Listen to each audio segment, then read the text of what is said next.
WhiskyJason here, whiskey from the viewpoint of an American in Germany. Today I'm in Hamburg, Hanse Spirit 2019, together with Celine from Compass Box Whiskey Company.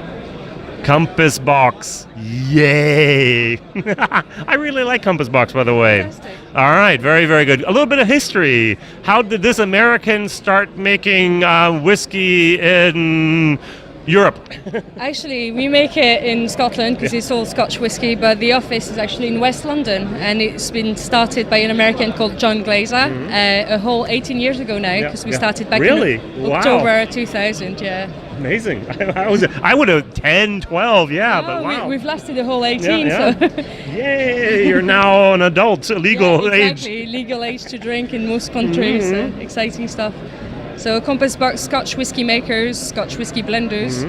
So we're not a distillery, we actually work with lots of different Scotch whiskey distilleries to create our own range of blended whiskies. So very wide range of whiskies.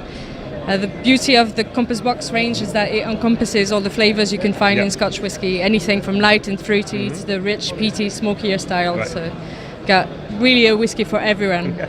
You do, actually. I love that. Very good. Way back when you got in trouble with the Scottish Whisky Association there for putting wood into a wooden barrel, which was not allowed, and you tried to be a little bit too transparent, which they also didn't like.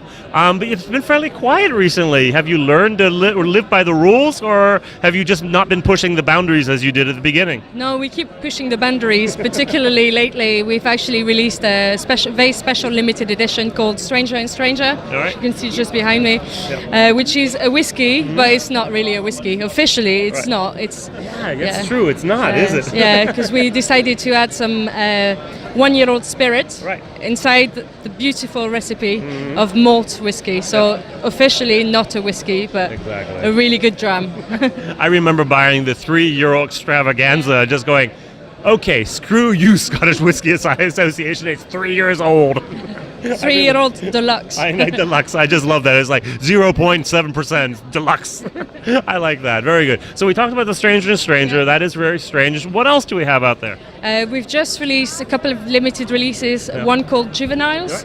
Now you may remember it from back in the days. We've done it 4 times actually, and this one is a special release to celebrate Juveniles in Paris, which is a very good friend of the business, really good friend of ours. Would you mind holding up the bottle briefly? I think that's important for some people to see this, and that's very, very good. Yep, feel free. Good. And the beauty of that bottle is that we actually added a little bell to it, so just because, why not? Yeah, the Scotch test dummies just love that, and Bart played with the bell forever. And he's like, oh, like a little cat, you know. He's very, very good.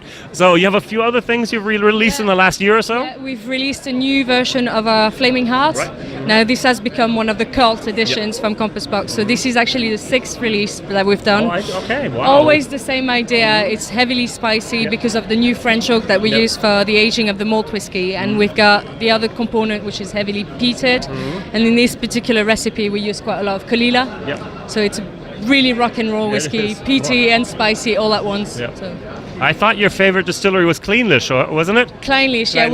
We do love Clynelish. It's a malt whiskey that we've used since the very beginning, and we love using it because it really helps creating wonderful blends, I love it as well. Very, very good. So what can we expect in the future? Anything you can talk about which is not a top secret I have to kill you answer? Well, I may be able to release a few things actually perfect for the German market, because you've got a lot of people with that name. We may be releasing a special edition called Tobias and the Angel. Okay. So the label is absolutely stunning, probably one of the best we've done to date, and this is based on an actual painting that we actually went to visit at the National Gallery last week as a company. So Tobias and the Angel would be our most exquisite whiskey to date, and that should come out probably sometime in March. Okay, excellent. Thank you. You heard it here. Very good, WhiskyJason. Now the last question is, of course, you're in Hamburg. You're here at the Hanse Spirit. What's so special about this whiskey fair for you? First of all, the venue. I mean, it's a fantastic building. Really good feel to it. The producers are amazing. It's not just whiskey, you got lots of different spirits, so it's a really nice vibe. people have been lovely, so and the food is great. So it's what's not to like. A little cold, but other than that, what else can you expect for February, right? Scotland, it's all good. That's great. All right, WhiskyJason here, whiskey from the viewpoint of an American, together with Celine from Compass Box. Thank you very much, Celine. Cheers. Cheers.